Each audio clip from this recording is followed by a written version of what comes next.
Boa noite a todos e a todas. Aqui mais uma vez, reunindo às terças-feiras, reunião do nosso querido GAF.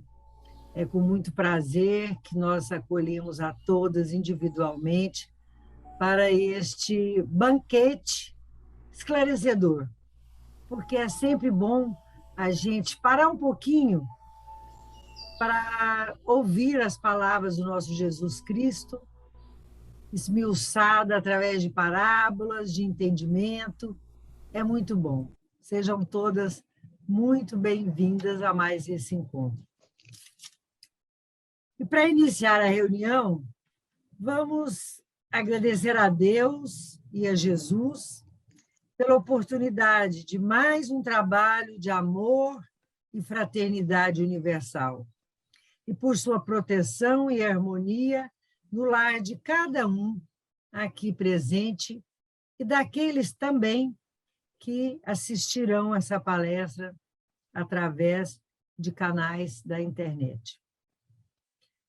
Amado Mestre Jesus, nós vos pedimos a proteção neste dia de estudo da sua palavra.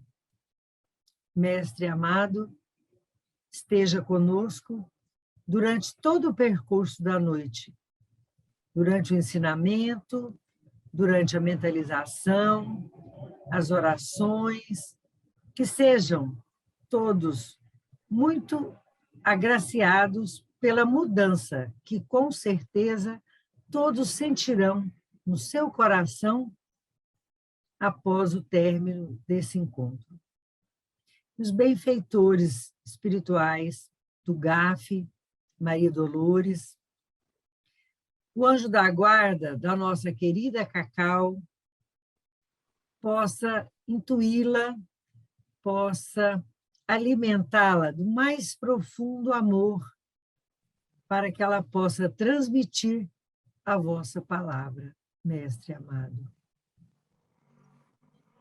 Convido a todos juntos a rezar a oração que o nosso Pai nos ensinou para darmos abertura a esses trabalhos. Pai nosso, que estais no céu, santificado seja o vosso nome. Venha a nós o vosso reino. Seja feita a vossa vontade, assim na terra como no céu. O pão nosso de cada dia nos dai hoje. Perdoai as nossas ofensas, assim como nós perdoamos a quem nos tem ofendido. E não nos deixeis cair em tentação, mas livra-nos de todo o mal. Assim seja. Então, o tema da nossa palavra hoje, da nossa palestra, é a Casa do Pai. E a palavra está com você, Cacau. Boa noite. Obrigada, Marilda, pelo convite, pela confiança. É uma satisfação estar aqui junto com vocês. E hoje a nossa conversa vai ser sobre a parábola de Jesus, o Filho Pródigo. E aí eu preparei uma aula, uns slides, né, que eu vou compartilhar aqui com vocês. Tá dando para ver? Tá. Tá, né? Então, é essa parábola do Filho Pródigo, né, que nós vamos relembrar hoje. Nós vamos ler para a gente poder refrescar, né, o que conta essa parábola. Então, e disse: um certo homem tinha 2 filhos. E o mais moço deles disse ao pai: Pai, dá-me a parte da fazenda que me pertence. E ele repartiu por eles a fazenda. E poucos dias depois, o filho mais novo, juntando tudo, partiu para uma terra longínqua e ali desperdiçou a sua fazenda, vivendo dissolutamente. E havendo ele gastado tudo, houve naquela terra uma grande fome e começou a padecer necessidades. E foi e chegou-se a um dos cidadãos daquela terra, o qual o mandou para os seus campos a apacentar porcos. E desejava encher o seu estômago com as bolotas que os porcos comiam, e ninguém lhe dava nada. Caindo em si, disse: quantos trabalhadores do meu pai têm abundância de pão e eu aqui perecendo de fome. Levantar-me-ei e irei ter com meu pai e dir-lhe-ei: Pai, pequei contra o céu e perante ti. Já não sou digno de ser chamado teu filho. Faze-me como um dos teus trabalhadores. E levantando-se foi para o seu pai, e quando ainda estava longe, viu seu pai e se moveu de íntima compaixão. E correndo, lançou-se-lhe ao pescoço e o beijou. E o filho lhe disse: Pai, pequei contra o céu e perante ti, e já não sou digno de ser chamado do teu filho. Mas o pai disse aos seus servos: Trazei depressa a melhor roupa, vesti-lhe-o e ponde-lhe um anel na mão e sandálias nos pés. E trazei o bezerro cevado, e matai-o. Comamos e alegramo-nos, porque este meu filho estava morto e reviveu. Tinha-se perdido e foi achado, e começaram a alegrar-se. E o seu filho mais velho estava no campo, e quando veio e chegou perto de casa, ouviu as músicas e as danças. E chamando um dos seus servos, perguntou-lhe: que era aquilo? E ele lhe disse: Veio teu irmão e teu pai matou o bezerro cevado, porque o recebeu são e salvo. Mas ele se indignou e não queria entrar. E saindo o pai estava com ele. Mas respondendo ele, disse ao pai: Eis que te sirvo há tantos anos, sem nunca transgredir o teu mandamento, e nunca me deste um cabrito para alegrar-me com os meus amigos. Vindo, porém, este teu filho, que desperdiçou a tua fazenda com as meretrizes, mataste-lhe o bezerro cevado. E ele lhe disse: Filho, tu sempre estás comigo, e todas as minhas coisas são tuas. Mas era justo alegrar-me e regozijar-me, porque este teu irmão estava morto e reviveu, tinha perdido e foi achado. Essa é a parábola de Jesus, né? E quando a gente escuta a parábola de Jesus, a gente entende como se fosse uma história que Jesus nos contava para nos trazer ensinamentos. Mas a gente imagina a figura do pai, do filho, da fazenda, do filho mais novo e do filho mais velho, né? Só que hoje eu vou trazer para vocês uma análise terapêutica dessa passagem. Essa analogia, ela se baseia na interpretação dos símbolos, que a gente acredita que Jesus, ele era o arquétipo maior, né, de expansão de consciência que nós tivemos, e que ele era um grande terapeuta. Então, a gente vai usar a interpretação dos símbolos dessa parábola, utilizado pelo Cristo nas suas parábolas, considerando que Jesus foi o maior exemplo de consciência expandida que nós tivemos, e os seus ensinamentos são profundamente terapêuticos. Essa psicoterapeuta chama Hannah Wolff, e essa analogia vem desse livro, Jesus Psicoterapeuta, tá? É um resgate do trabalho, e ela era discípula de Jung. E esse livro é espetacular, gente. Ele traz cada analogia assim incrível. E Jung abordava um conceito de que cada um de nós temos um Cristo interno, que ele chama de self, que é a divindade em nós, manifestado na potencialidade de amor. Então, o Cristo interno deve ser reconhecido, desenvolvido e desperto através das nossas experiências aqui na Terra. Então, quando Jesus disse, né, aqui do lado aparece: vós sois deuses, podereis fazer tudo o que eu faço e muito mais se o quiserdes. É em relação a isso que Jung traz. Então, ele acredita que na nossa essência, que na nossa centelha divina, que na nossa alma, cada um de nós tem um Cristo interno. E ele fala de Jesus como o Cristo manifesto. Então, Jesus Cristo de Nazaré, ele é o Cristo que nós temos interno, manifestado na existência como exemplo. Então, para despertarmos o Cristo interno, nós somos convidados a nos conectar em profundidade com o código moral de leis e desenvolver virtudes que foram exemplificadas e materializadas por Jesus. Aqui, então, tem o Cristo manifesto, né? que é a manifestação concreta do desenvolvimento do Cristo interno. Jesus de Nazaré, ele se materializou como exemplo vivo desse potencial. E essa parábola, ela é a história de como que a gente pode fazer isso. Então, lá no Novo Testamento, atesta, né, em seguida, que a impressão dominante por Jesus era despertada. Era de quem sabia ensinar e falar com poder e com toda autoridade. Então, Jesus, ele é o exemplo da possibilidade de nós podermos desenvolver esse Cristo interno.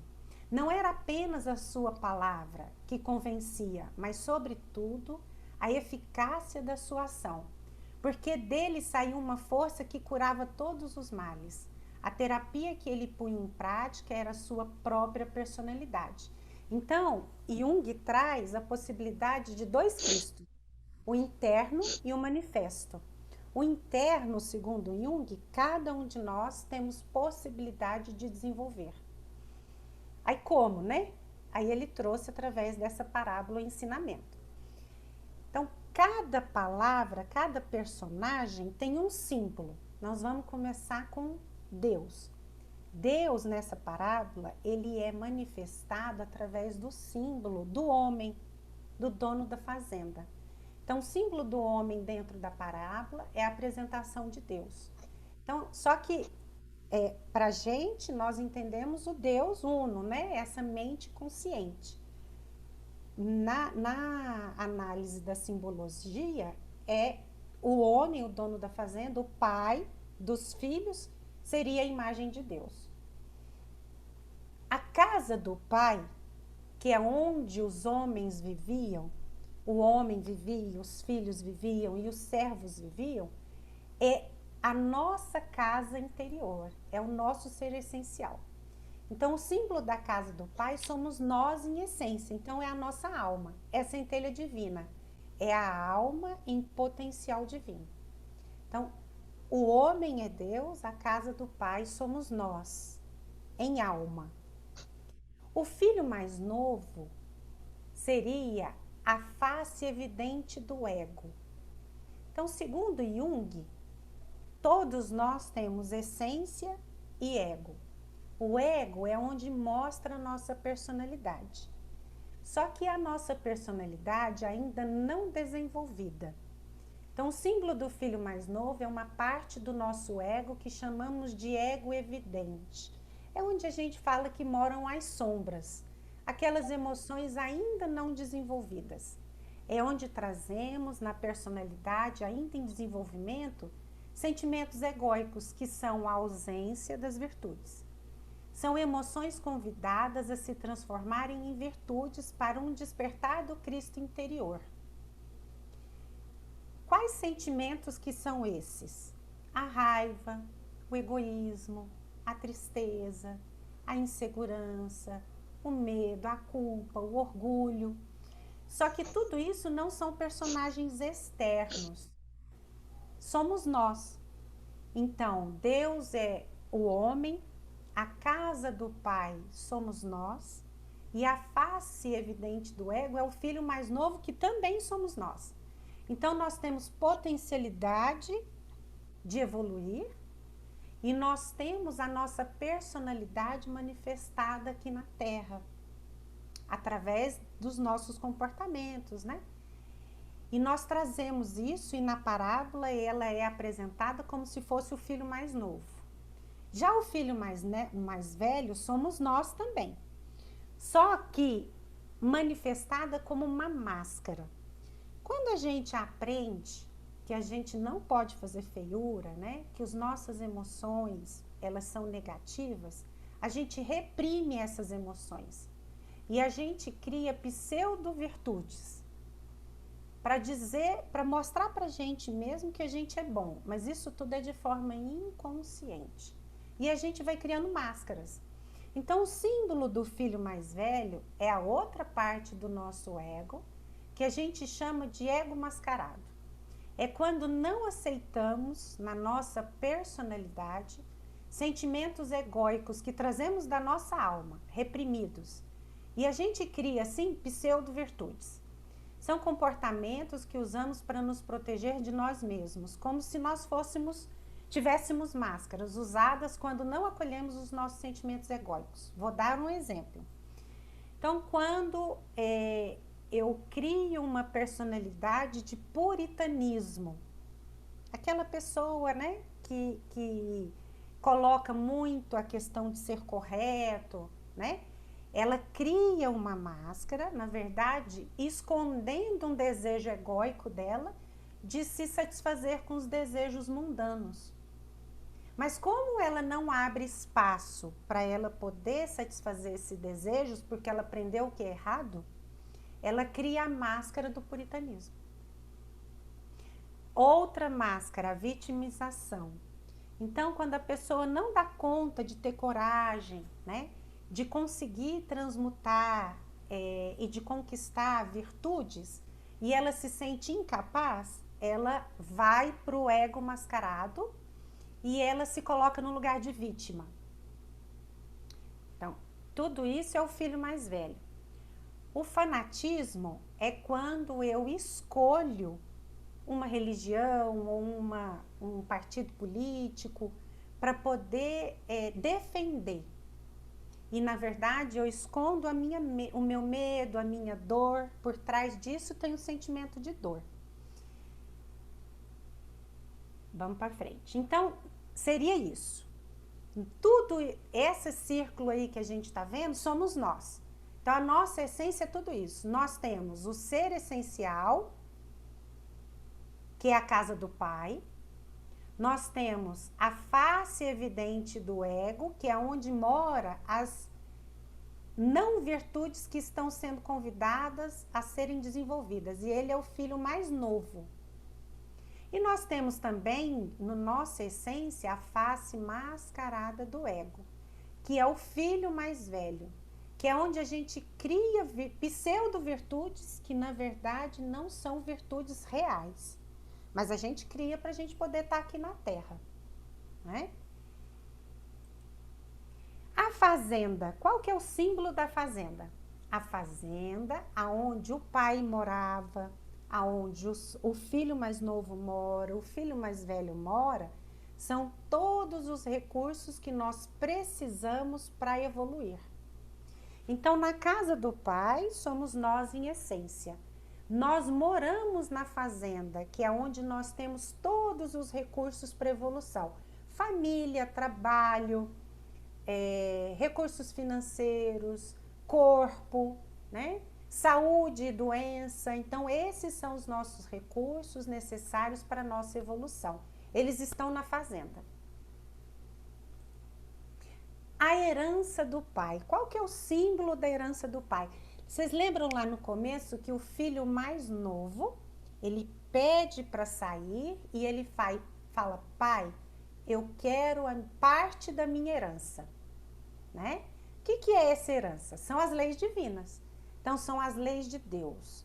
O símbolo da herança do pai são as leis que estão no cosmo, que trazemos na nossa consciência. Então, é um código moral de leis que está íncito em nós. Essas leis, elas são imutáveis, elas não mudam, né? Deus, quando criou todas as leis, ele, então, tem a lei de amor, a lei de causa e efeito, a lei do perdão, a lei da evolução, a lei da humildade. Essas leis, elas não mudam. Elas são guias que nos direcionam à evolução. Então, essa é a herança que Deus deixou pra gente poder evoluir. Vocês estão percebendo que tudo que nós precisamos para evoluir existe na fazenda? Deus é o nosso Pai, o Criador. A casa do Pai somos nós, em essência. O filho mais novo é o ego que quer aprender, que quer ir, né? Desenvolver sua personalidade. O filho mais velho é o ego mascarado.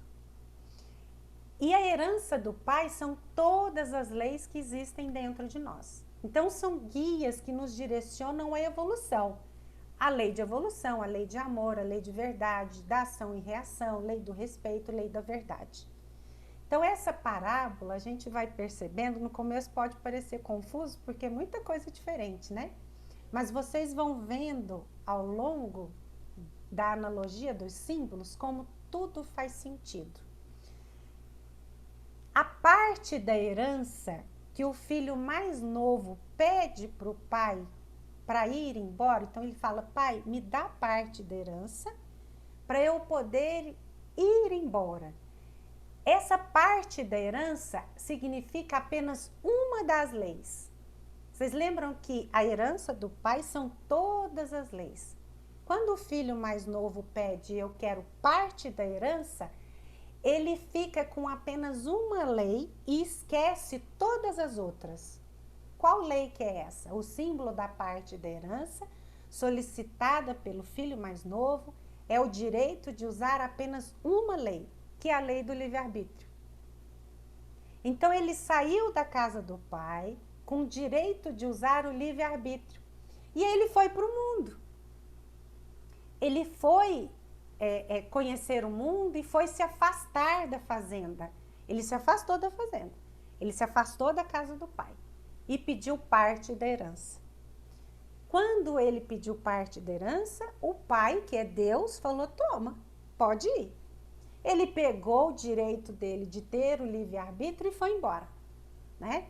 Que é esse caminho aqui, né?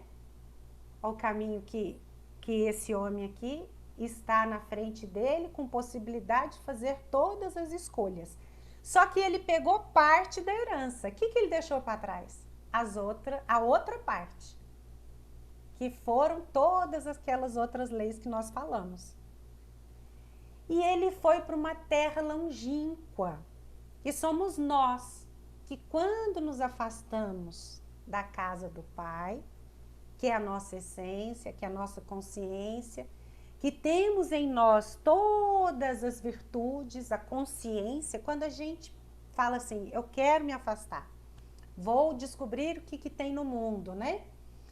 E aí pego parte da herança e vou para uma terra longínqua.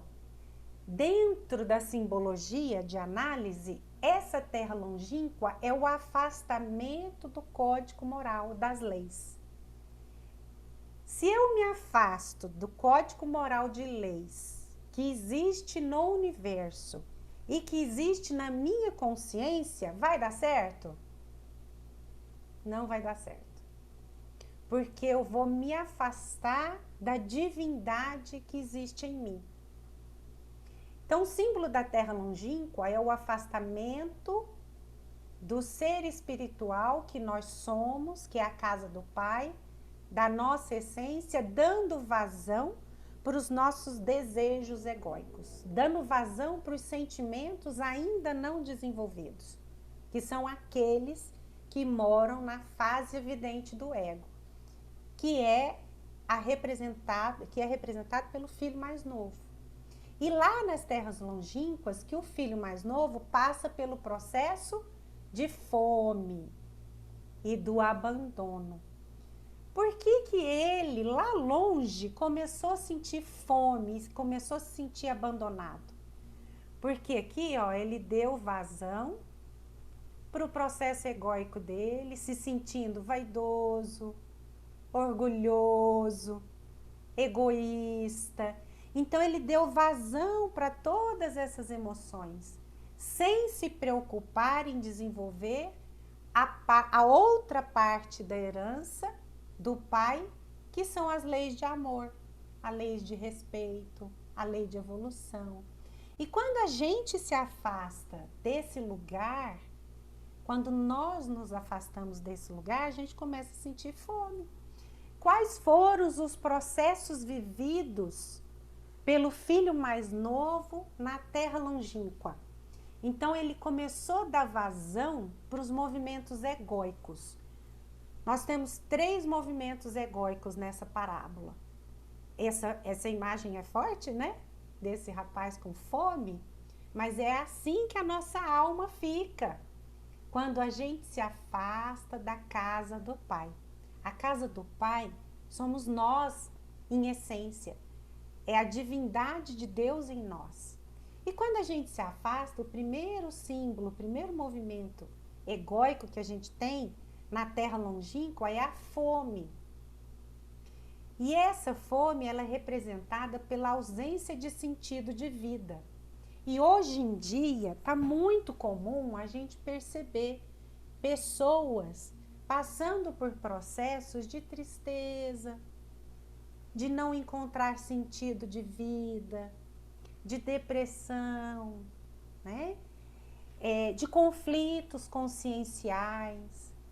E a gente entende dentro dessa parábola qual o motivo desse sentimento? Porque nós estamos agindo como o filho mais novo, nos afastando da nossa consciência divina, nos afastando da nossa centelha divina. E aí a gente se movimenta nesse lugar, permitindo movimentos egóicos, sentimentos egóicos, porque estamos usando apenas a lei de livre-arbítrio e não estamos trabalhando na lei de amor, de compreensão, de respeito, de perdão, de autovalorização. Então a gente sente fome, mas é a fome do sentido de vida. O segundo movimento egóico dessa parábola é o cidadão daquela terra, que é o símbolo do autoabandono, usando o próprio ego para curar o próprio ego, sem ir na fonte, processo de desconexão com o amor divino em nós. O que significa isso? Do autoabandono. Então, o primeiro movimento é a fome. O segundo é do autoabandono. A gente abandona o nosso ser essencial, a casa do Pai, e a gente começa a procurar lá longe, lá na terra longínqua, lá dentro dos movimentos egóicos, dos sentimentos egóicos, curar a nossa dor. Então eu procuro curar a minha dor dentro de um lugar que eu não vou conseguir. É como se eu pedisse ajuda para alguém que não vai poder me dar. Então é o cidadão daquela terra, é o movimento egóico. E o terceiro movimento é do auto-isolamento. Então, o primeiro movimento que eu sinto quando eu fico longe da casa do Pai, que é longe da minha essência, é a fome do sentido de vida. O segundo movimento é o autoabandono. Eu me abandonei. Eu abandonei as minhas potencialidades, as minhas capacidades, a minha força, a minha autopercepção de ser filha de Deus. E o terceiro movimento é o auto-isolamento. Eu fico na terra longínqua tão sozinha, me sentindo tão sozinha, que eu não consigo reconhecer ninguém que possa me ajudar. E esses lugares de fome, de autoabandono, de auto-isolamento, me trazem tristeza, conflitos, me trazem problemas de saúde. Vários problemas de saúde, porque eu estou longe da minha essência. E foi para este lugar que o filho mais novo foi. E não foi bom, foi dolorido, né? Tanto que depois ele pediu para voltar, porque ele sofreu. Porque aqui existe dor. Nesse lugar, na terra longínqua, eu me sinto faminto, abandonado e isolado. Mas não é de pai e mãe, não é da família, não é dos amigos, é de mim mesmo. Eu me auto-abandono da minha essência. E aí lá na parábola tem uma parte que diz que ele foi então, porque ele estava na terra longínqua e começou a se sentir faminto, abandonado e isolado. E ele foi apacentar os porcos, que significa pastorear. Então ele foi cuidar dos porcos. O que significa isso? Qual o símbolo, né? De ser apacentador dos porcos dentro dessa analogia. Apacentar porcos significa tentar cuidar dos conflitos lá na terra longínqua. Cuidar do processo egóico com os próprios processos egóicos. Então, eu estou sentindo raiva ou medo E aí eu me armo de irritabilidade, eu me armo de agressividade para poder tentar resolver os meus problemas. E eu consigo? Não.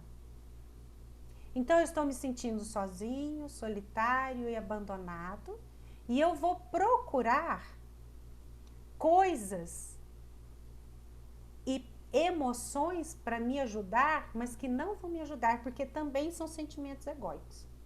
E essa parte é muito interessante, ó. Ele fica com tanta fome que ele procura comer as bolotas que eram dadas para os porcos, as bolotas que os porcos comiam. E olha qual simbologia que é essas bolotas, que são os falsos alimentos que a gente usa para suprir a fome do sentido de vida que carregamos, mas que não nos alimentam verdadeiramente. As drogas, os anestésicos, sexo desequilibrado, comida e a compulsão.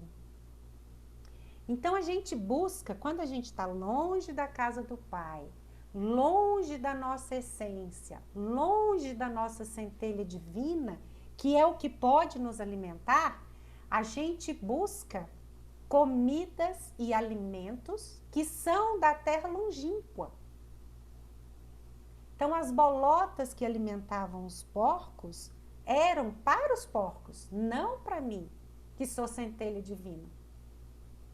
E são alimentos que anestesiam a gente. Então, quando a gente está com tanta fome, com tanto medo, com tanta insegurança, né?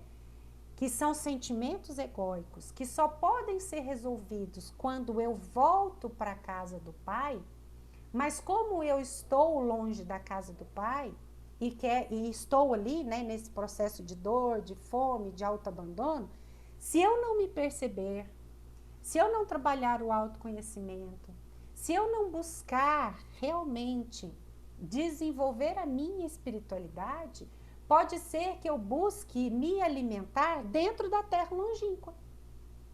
E aí é onde eu vou para a droga, para anestesiar, para tentar alimentar esse vazio, mas que nunca vai ser alimentado. Aí eu vou para a compulsão alimentar. E eu como para saciar uma fome que nunca vai ser alimentada. Porque eu não tenho fome de comida. Eu tenho fome de amor próprio. E aí eu uso o sexo para poder suprir o meu desejo de me sentir bonita, de me sentir feliz, de me sentir amada, né? Mas essa compulsão também não vai me alimentar, não vai me suprir. Porque são alimentos que não são da alma, são da terra longínqua, são dos processos egóicos. E os conflitos conscienciais só podem ser resolvidos na casa do Pai, que é onde mora a minha consciência, que é onde mora a minha divindade, meu ser divino, que é aquele Cristo interno que nós falamos lá no começo, que todos nós podemos desenvolver. E esses conflitos, eles só podem ser resolvidos na casa do Pai, nunca na terra longínqua. Qualquer tentativa de tentar resolver os meus conflitos lá na terra longínqua, eles serão superficiais. E aí acontece o ponto de mutação. Lá na terra longínqua, ele se sente faminto, abandonado, isolado, e ele vai apacentar os porcos com vontade de comer as bolotas que eram dadas aos porcos. E aí ele cansa, né? Ele percebe que ele está cansado e ele presta atenção no lugar que ele está e ele fala assim, por que eu estou aqui se lá na fazenda, lá na casa do meu pai, lá tinha comida, lá tinha meu pai, eu tinha uma casa e eu tinha um banquete na mesa. Então ele cansa. Só que esse cansaço para cada um de nós, ele é individual. O tempo de arrependimento, ele é individual. Tem pessoas que vão para a terra longínqua escolhem usar simplesmente a lei de liberdade, que é a lei do livre-arbítrio, esquecendo as outras leis, e fica lá na terra longínqua e se cansa logo, porque incomoda a dor, a doença, o incômodo, né? É tão grande que ele procura se movimentar de volta. Às vezes esse movimento é rápido, mas às vezes demoram vidas, reencarnações e reencarnações para a pessoa poder perceber que naquela terra longínqua está muito dolorido. E aí então, na parábola do filho pródigo, o filho mais novo que saiu da casa do pai, foi para a terra longínqua e pediu parte da herança, ele se arrependeu. E aí ele fala, levantar-me-ei, irei ter com meu pai, pai é Deus, dir-lhe-ei, Deus, pequei contra o céu e perante as tuas leis, já não sou mais digno de ser chamado de teu filho, faze-me como um dos teus trabalhadores. Aqui, na parábola, mostra o ponto que a gente não aguenta mais sofrer. Aquele ponto que eu falo assim, eu não aguento mais e que eu vou em busca de um milagre. É muitas vezes quando as pessoas vão para a religião buscar uma salvação, buscar uma ajuda, porque a dor dela está tão grande, o autoabandono dela está incomodando tanto, a fome de sentido de vida está incomodando tanto que ela fala, não aguento. E aí ela se ajoelha e pede ajuda. E aí esse é o ponto de mutação. É esse momento que o filho mais novo, ele fala, não vou mais ficar aqui apacentando porcos, eu vou voltar para a casa do pai. E aí ele tem um sentimento de se sentir indigno, porque ele reconhece que ele se afastou da centelha divina dele. E aí ele só indigno e se sentiu indigno de ser filho de Deus. Desconforto em ter se distanciado da essência divina. E ele se propõe, então, a trabalhar para poder reparar e se sentir digno novamente. É quando a gente pede para Deus uma nova chance. É quando a gente fala assim, Senhor, me ajuda. Deixa eu reparar tudo que aconteceu de errado. E aí, o que Deus dá pra gente? Novas oportunidades. Mas nesse lugar que o filho mais novo se colocou, quando ele se arrependeu, ele se viu. Olha aí essa imagem, né? Ele reconheceu, ele se olhou, percebeu que ele estava longe demais e quis voltar. Mas nesse lugar não tem culpa. Tem consciência, porque a culpa mora lá na terra longínqua.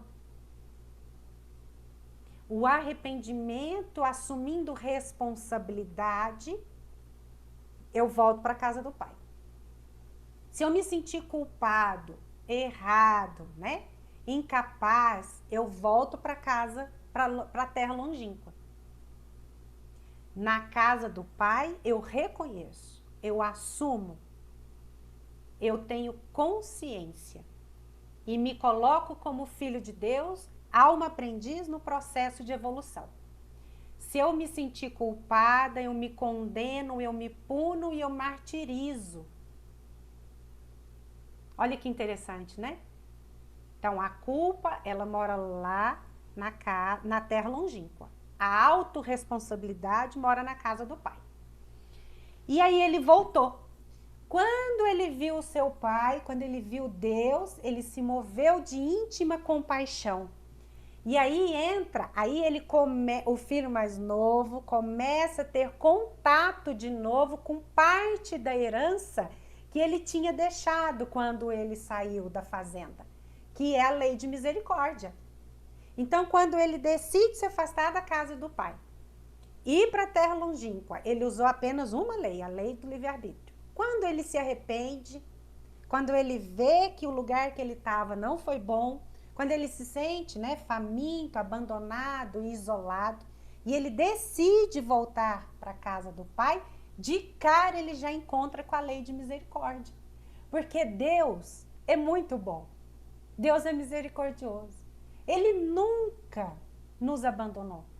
Ele só estava esperando a gente ir e depois voltar. E na hora que você se permite reconhecer o lugar que você está e pede ajuda, Deus te estende a mão instantaneamente.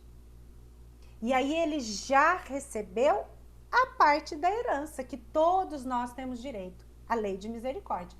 Então, Deus nos ama incondicionalmente. Ele nunca nos condenou. Ele não nos pune, nem nos julga. Quem faz isso somos nós, com a nossa consciência. São as próprias leis de Deus que cobram em nós, na nossa consciência, o processo evolutivo. E é aí que a gente corre o erro de se sentir indigno de sermos filhos de Deus. E se eu me sinto culpada, errada, eu vou lá para a terra longínqua. Se eu me coloco como uma alma aprendiz, que estou na terra no processo evolutivo, permito estar em evolução, com todos os meus sentimentos egóicos, negativos, mas me coloco à disposição de aprender a desenvolver as virtudes, eu estou na casa do Pai.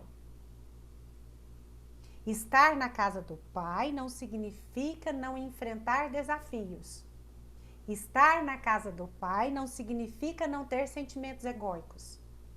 Estar na casa do Pai é reconhecer que eu sou uma alma aprendiz, que eu tenho sentimentos egóicos e que estou disposta a desenvolver as virtudes.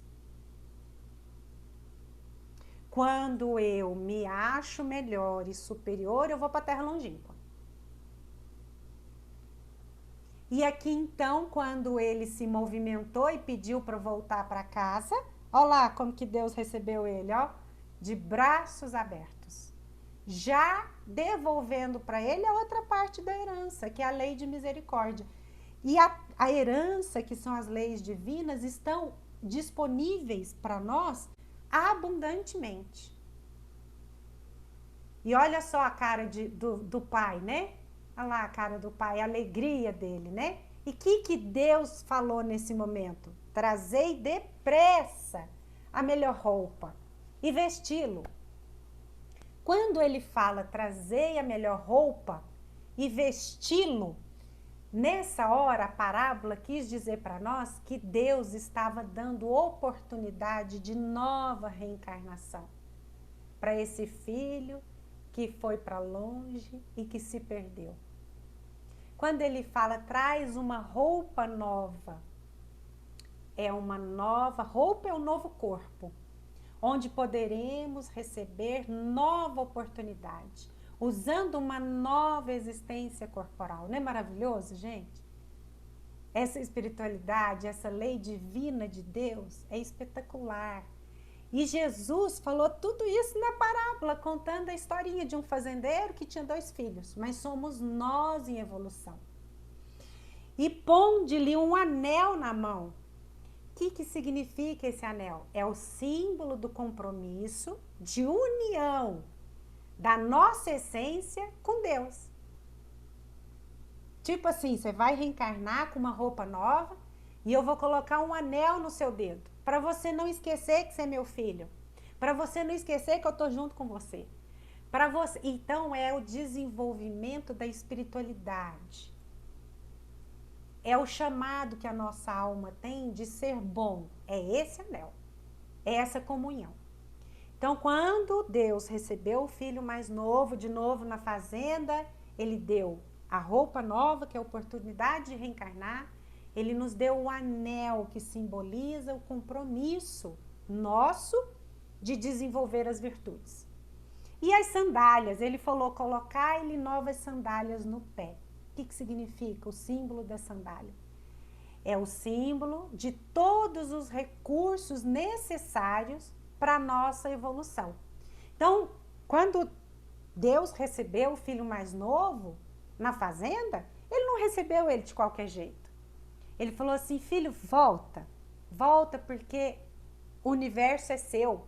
A casa do Pai é a sua essência. E aqui você vai poder reencarnar, trazer de novo sua aliança de comunhão comigo e eu vou te dar novas oportunidades, recursos necessários para você voltar a ser um trabalhador e filho de Deus. Quais recursos que são esses? O nosso corpo, a nossa família, a nossa inteligência, recursos materiais, trabalho, proteção divina, família, tudo que nós temos ao nosso redor são recursos que Deus nos ofereceu para que possamos desenvolver as virtudes, para que possamos reconhecer em nós a essência divina que nós carregamos. E a face mascarada do ego, gente, lembra que nós falamos lá no começo? É a representação do filho mais velho. Vocês lembram que o filho mais velho, ele não entrou na casa do pai? Ele ficou em volta da casa do pai. O filho mais novo é a representação da nossa vontade, da nossa liberdade de deixar os sentimentos egóicos livres, né? Sem o desenvolvimento das virtudes. A face mascarada do ego, que aqui é representada pelo filho mais velho, olha a cara do filho mais velho ali, ó, bravo, né? Com ciúmes, com inveja, né? Ele ficou chateado porque o filho mais novo voltou e teve festa. Mas essa faz parte da nossa personalidade, onde a gente reprime os nossos sentimentos egóicos. Então, o filho mais novo, ele não reprimiu, ele deu vazão para que todos esses sentimentos acontecessem. O filho mais novo, ele não foi para a terra longínqua, ele ficou em volta da fazenda, mas ele não entra na fazenda, porque ele não tem as verdadeiras virtudes. Ele finge que tem. Ele finge que é bonzinho, ele finge que é puritano, ele reprime o sentimento egóico e dá vazão para pseudos virtudes. E isso somos nós. Nós muitas vezes nos movimentamos como o filho mais novo, como o filho mais velho. E muitas vezes nos movimentamos na casa do pai. Então, o filho mais velho representa a máscara que a gente coloca. E, gente, tudo isso é de forma inconsciente, tá? A gente não faz isso de forma consciente, não. A gente faz isso de forma inconsciente. Porque o papai e a mamãe ensinou que a gente tem que ser bonzinho e a gente não pode fazer feiura. Porque a igreja disse que se eu fizer alguma coisa errada, eu vou para o pecado, eu peco e vou para o inferno. Então, eu começo a reprimir esses sentimentos. Qual que é a solução? Olhar para esses sentimentos, acolher esses sentimentos e desenvolver virtudes. Lá na casa do pai. Lá na casa do pai eu faço tudo isso. Agora, se eu for para a terra longínqua, ou se eu ficar fora da casa do pai, que é onde o filho mais velho ficou, com pseudos virtudes e reprimindo as minhas dores, eu vou também sentir fome. Você viu que ele fala, o filho mais velho fala assim, pro pai, né? Você nunca me deu um bezerro para eu comer com os meus amigos. E o filho mais velho estava no campo. Ele estava no campo, ele não estava na casa do pai, ele não estava na essência dele. Quando veio e chegou perto de casa, ele não entra dentro de casa. Mas ele se indignou e não queria entrar. Então, o filho mais novo se afastou para a terra longínqua. O filho mais velho, ele fica ali dando volta, ó. Ele fica em volta, mas ele não entra. O filho mais velho não entra na casa do pai. Ele estava no campo e chegou perto da casa. É a face mascarada do ego.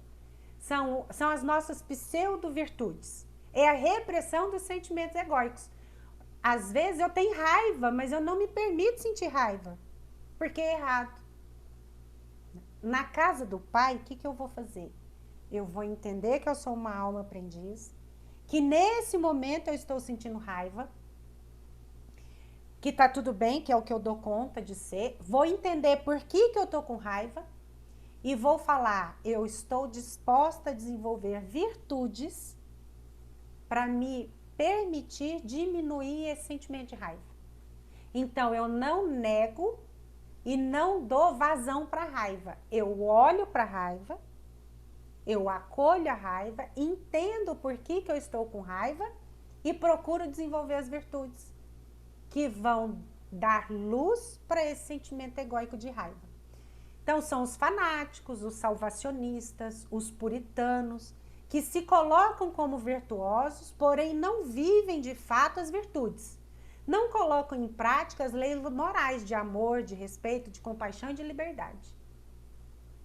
Olha que interessante. E quem é o filho mais velho e quem é o filho mais novo? Somos nós. Nós temos tudo isso. Reconheço, eu quando aprendi, né, esse símbolo das parábolas, quando eu aprendi esse processo terapêutico que Jesus nos traz, segundo a visão de Hannah Wolff, né, eu me coloquei no filho mais novo e no filho mais velho, facinho. Eu falei, bom, qual máscara que eu estou usando? Né? Em que lugar que eu não estou querendo entrar na casa do Pai? Eu me reconheci e me percebi, né? Eis que te sirvo, e olha o que Deus falou, né? Eis que te sirvo há tantos anos, não, ele falou, eis que te sirvo há tantos anos sem nunca transgredir o seu mandamento. Será que ele não estava transgredindo o mandamento de Deus? Olha o que ele fala para Deus, né? Para o Pai, né? Para o homem. Eu nunca transgredi. Na verdade, ele estava se transgredindo. Porque ele estava reprimindo os sentimentos que fazem parte dele. E criando pseudo-virtudes, se auto-enganando. E a gente faz muito isso. Então, estar no lugar do filho mais velho é quando a gente reprime os nossos sentimentos sem tratá-los. Sabe aquela história que a gente vai pondo a sujeira embaixo do tapete? Para esconder? A raiva, a inveja, os ciúmes, o orgulho, a vaidade. É esse lugar. Então a gente reprime, a gente não olha para ele, não trata dele, né? E a gente aprende a fazer, então, manifestações de pseudo-virtudes, sem desenvolver as virtudes verdadeiras. Porque a virtude verdadeira na casa do Pai é a autoaceitação, é o auto-amor, é a autovalorização. Eu me amo exatamente do jeito que eu sou e que eu estou, com raiva mesmo. Agora, no lugar do filho mais velho, como que eu me movimento? Eu não me permito sentir raiva, eu não me permito sentir inveja, eu não me permito sentir ciúmes e eu finjo que eu sou boazinha.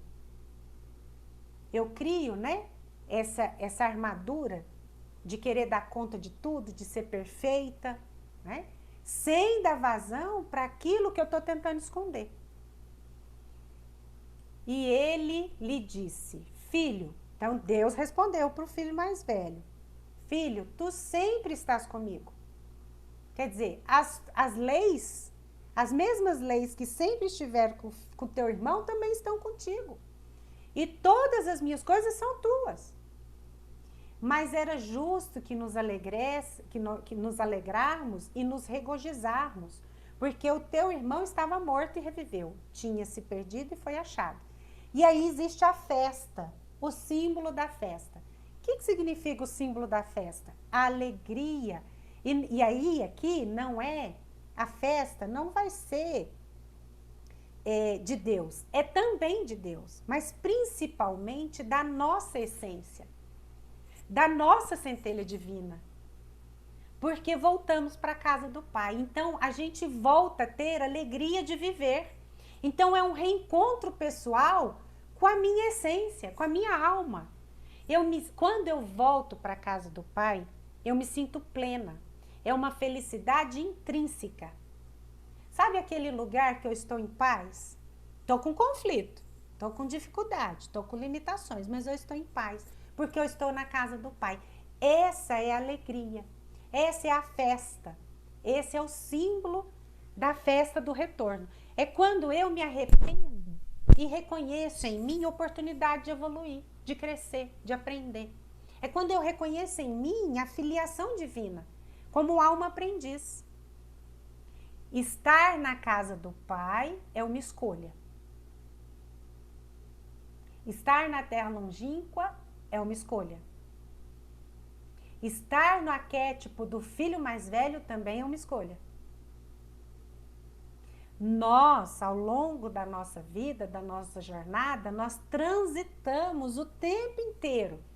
Quando eu vou lá, né, para jornada espiritual, né? Para oração, para palestra, lá eu estou na casa do Pai. Quando eu faço uma oração, quando eu me conecto com Deus, quando eu medito, né? Estou na casa do Pai. A terra longínqua, às vezes, é uma emoção egóica que eu vou dar vazão, né? Naquele momento, mas o problema é eu ficar lá. O que o autoconhecimento e a autoaceitação vai trazer? Eu estou sentindo raiva, mas sou uma alma aprendiz, vou voltar para a casa do Pai. Porque lá eu posso desenvolver virtudes. E estar no arquétipo do filho mais velho eu vou fingir que eu sou bonzinho. Eu vou fingir que eu vou tentar ser perfeito. A perfeição não mora na casa do Pai. O desenvolvimento de ser perfectível é da casa do Pai. Porque lá eu aceito a minha imperfeição, na casa do Pai. Na terra longínqua, não. Nem na face mascarada do ego. Eu não aceito menos do que ser perfeito. Só que isso dói, machuca, porque eu não dou conta. E aí a autoexigência é muito grande nesses lugares. Transitamos todo o tempo nesses arquétipos. Às vezes, várias vezes ao dia, né, gente? Várias vezes ao dia. Eu vou para a terra longínqua, eu volto para a casa do Pai, eu fico do lado de fora. Às vezes eu fico 3, 4 dias na casa do Pai. Às vezes eu fico uma semana na terra longínqua. E às vezes eu fico anos como o filho mais velho. Transitamos o tempo todo nesses arquétipos. Permanecer na casa do Pai é o nosso propósito divino.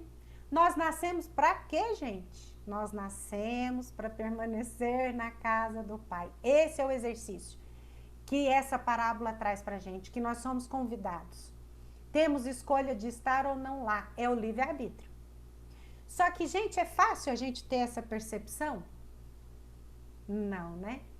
A Hannah Wolff, quando trouxe essa análise como Jesus como psicoterapeuta, e esse livro é antigo, viu?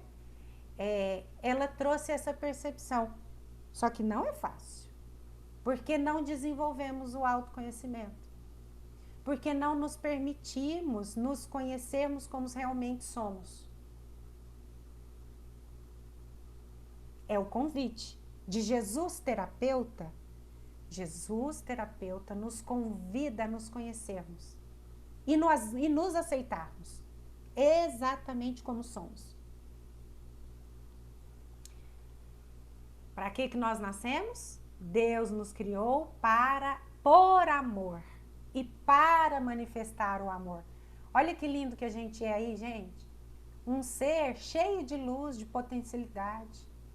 E tudo existe em nós. Tudo, todas as virtudes existem em nós. É aquele Jesus intrínseco, o self, o Cristo interno que nós falamos no começo. Todos nós temos todas as potencialidades. Quando ele falou, vós sois deuses, era isso que ele estava querendo dizer. Nossa missão é reconhecer esse amor. Essa filiação divina. Quem aqui fala para você mesmo todos os dias, sou filha de Deus?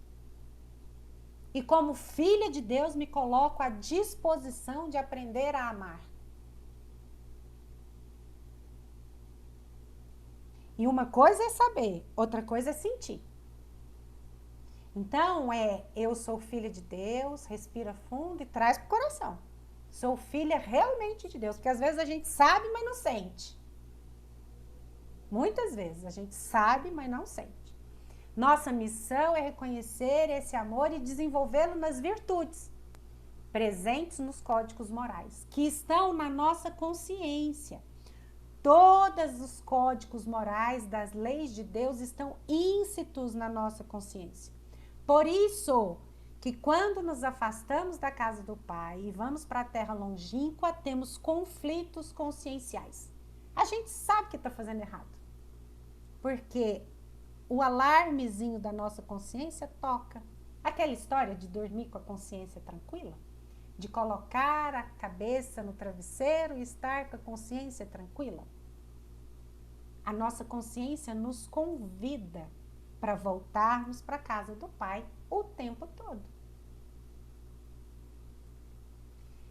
Por fim, desejo a todos nós uma estadia plena na casa do Pai, assim como Jesus nos demonstrou. Linda, né, gente? Lindo demais, não é? Esse é o nosso convite. Esse é o nosso convite. Eu sei que tem muito conteúdo aqui, gente. Eu sei que é muita coisa nova. Eu sei que é uma linguagem diferente, né? Eu sei que é uma palestra assim com conteúdo bem grande, uma forma de observar a parábola de forma diferente. Mas não é maravilhoso?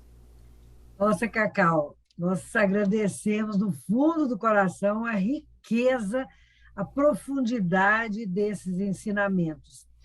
E para fazer um breve resumo, que como você disse que é muito rico, muito conteúdo, que cada um possa, aqui ao final, mentalizar o seguinte: nós somos almas em desenvolvimento, em aprimoramento, somos espíritos aprendizes e temos que estar em mente que nós precisamos, do fundo da nossa alma, de estar na casa do Pai. Por quê? Porque nós somos, em essência, nós somos uma centelha divina. É como um pequenino grão de mostarda, que é ínfimo daquele tamanho, jaz ali o projeto, o protótipo de uma árvore gigantesca. É a gente carrega em si essa semente ínfima da centelha divina. É como se a gente falasse: eu sou um Deus pequenininho, eu posso me espelhar nele para buscar alguma coisa grandiosa, que cada passo, passo a passo, dia a dia, a gente vai poder ir aperfeiçoando. E também que todos nós possamos fechar os olhos e falar: tomo para mim a consciência, a responsabilidade de crescer, de enxergar todas as leis da evolução, não é? Que é a lei do amor, a lei da verdade, a lei do respeito, a lei da criatividade, de o dar e receber. Então, que a gente possa sair aqui desse encontro, dessa palestra tão rica e profunda. Que bom que está gravado, que todo mundo vai poder ouvir diversas vezes, pegar uma canetinha e ir anotando para repensar. Tem muita coisa bacana para ser Muito, é repensada, muito né? profundo, né? E Quando que eu li essa parábola, eu falei, gente, que profundidade.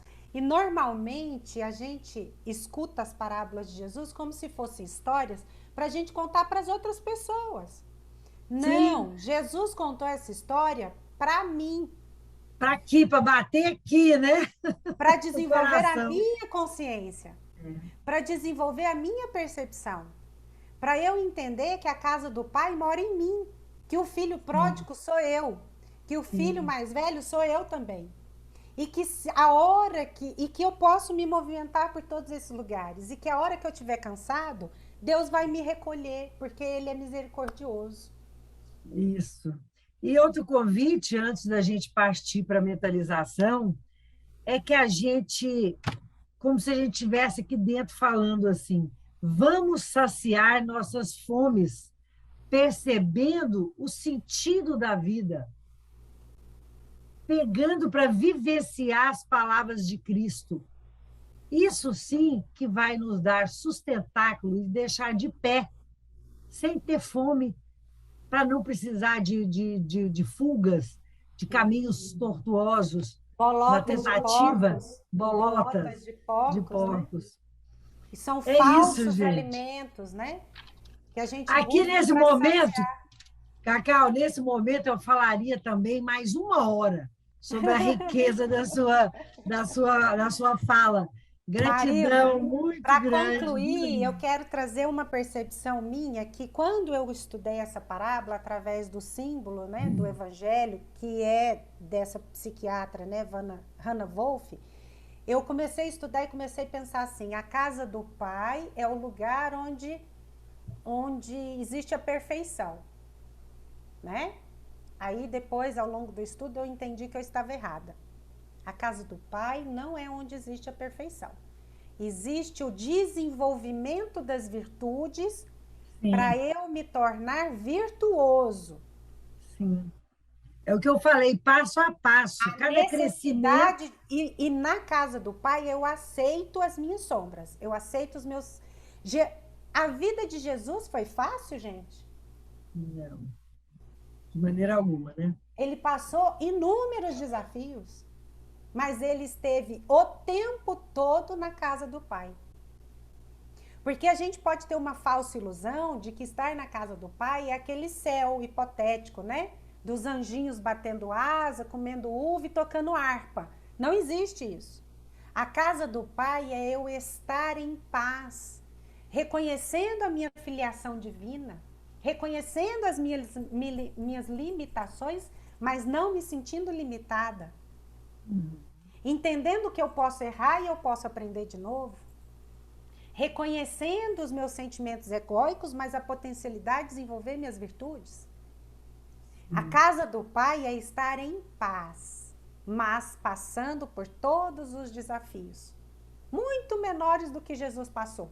Muito menores. Outra coisa que me chamou muita atenção é quando lá na terra longínqua, como filho mais novo, eu procuro o cidadão daquela cidade, daquele lugar, para resolver os meus conflitos. E isso acontece demais. Às vezes eu estou na terra longínqua me sentindo com fome e abandonada. Aí eu procuro um casamento. Um casamento que não vai ser pautado no amor, mas que vai ser pautado também em sentimentos egóicos de vaidade. E aí eu procuro uma profissão que vai me levar à ostentação. Então, eu estou na terra longínqua procurando cidadãos que moram na terra longínqua e que não vão resolver a minha fome. Profissões, casamentos, relações, drogas. Então, são cidadãos da terra longínqua, bolotas dos porcos que não vão saciar a minha fome. Eu só vou saciar minha fome desenvolvendo o meu alto amor, minha filiação divina, o reconhecimento de alma aprendiz e me colocando à disposição de desenvolver tudo isso. Não é lindo? Muito lindo. Nossa, Alguém quer falar alguma gratificante. coisa, gente? Está aberto para quem quiser Abre comentar o aí, quem quiser sentimento. comentar.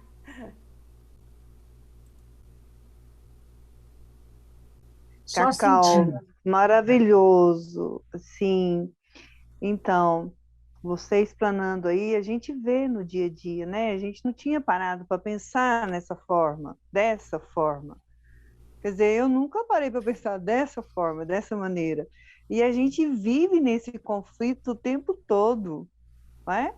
E agora, com essa explanação sua aí maravilhosa, a gente já vai saber o que fazer e como fazer, né? Ao menos direcionar os nossos sentimentos, entendeu? Foi muito, muito bom. Maravilhoso. Gratidão.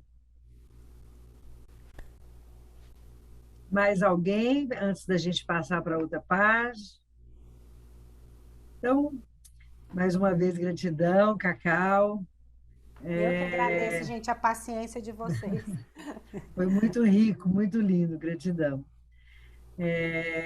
Todos, com certeza, estão aí do lado com um copo d'água, uma jarra, para a gente fazer aqui a nossa mentalização. Vamos procurar nos acomodar de maneira confortável, fechar os nossos olhos,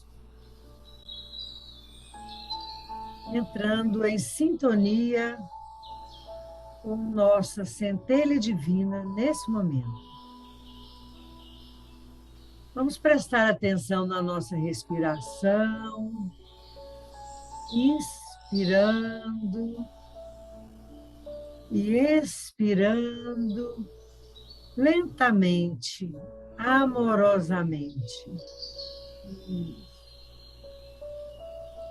À medida que o ar vai penetrando nossos pulmões, vamos sentindo, ao entrar, como se estivesse penetrando em todo o nosso ser, o amor, a paciência, a criatividade, a caridade, todos os dons que irão nos fazer mais felizes, mais em contato com o sentimento crístico dentro de nós. Vou convidar a todos, neste momento, já com essa introspecção crística, a tirar os sapatos, e caminhar pela praia. Vamos sentindo a areia morna debaixo dos nossos pés, como se estivesse massageando a nossa pele. E vamos caminhando no final de tarde, o sol ameno, uma brisa suave roçando a nossa pele. Vamos caminhando, vamos até onde o mar deságua e sentindo o movimento das águas. Este vai e vem, como as coisas de nossa vida mesmo. Um dia com muita alegria, outro dia com preocupações. É assim o nosso dia a dia. E a onda vem, deságua, ela vai, e respire mais uma vez profundamente. Ali, ancorado naquele espaço, existem muitos barcos, existem veleiros, embarcações grandiosas, barcos à vela, com velas brancas, azuis, vermelhas, amarelas, verdes. Para um momento e observem qual dessas embarcações vocês gostariam de adentrar. Pensem um momento, porque vocês vão escolher uma. Eu convido a todos a se sentar naquela embarcação que você escolheu, para que possamos ir até uma ilha, ali pertinho, não é longe. Daqui, da praia, nós podemos avistar essa ilha, que será muito importante para o nosso crescimento. Respirando fundo, vamos sentar, nos acomodar nesse barco, nesse veleiro, nessa grande embarcação, qualquer que seja a sua escolha. E começa a nossa caminhada. O barulho do motor vai nos levando. Vamos sentindo o respingar das águas batendo no seu braço, na sua mão, no seu rosto. E é muito lindo ouvir o barulho do motor, da água em movimento. Existe uma música ali, embalando essa viagem. Nós vamos caminhando, deixando o nosso pensamento vagar, vagar com interrogações. O que será que eu posso encontrar naquela ilha? O que me aguarda? Às vezes, no afã e na expectativa de ver o que está do outro lado, nós deixamos de perceber a maravilha do caminho. Então, vamos sentindo a beleza do caminho. Olha para o céu. Como está o céu? Como está o seu céu? A água fresca, salgada. Deixa um pouquinho a água bater em seus lábios e sinta o sal da terra molhando os seus lábios macios. Chegamos. Agora é hora de descer e nos aventurar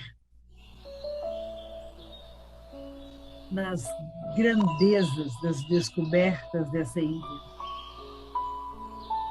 Percebam qual pé que vocês estão colocando à frente, o direito ou o esquerdo? Interessante, não é?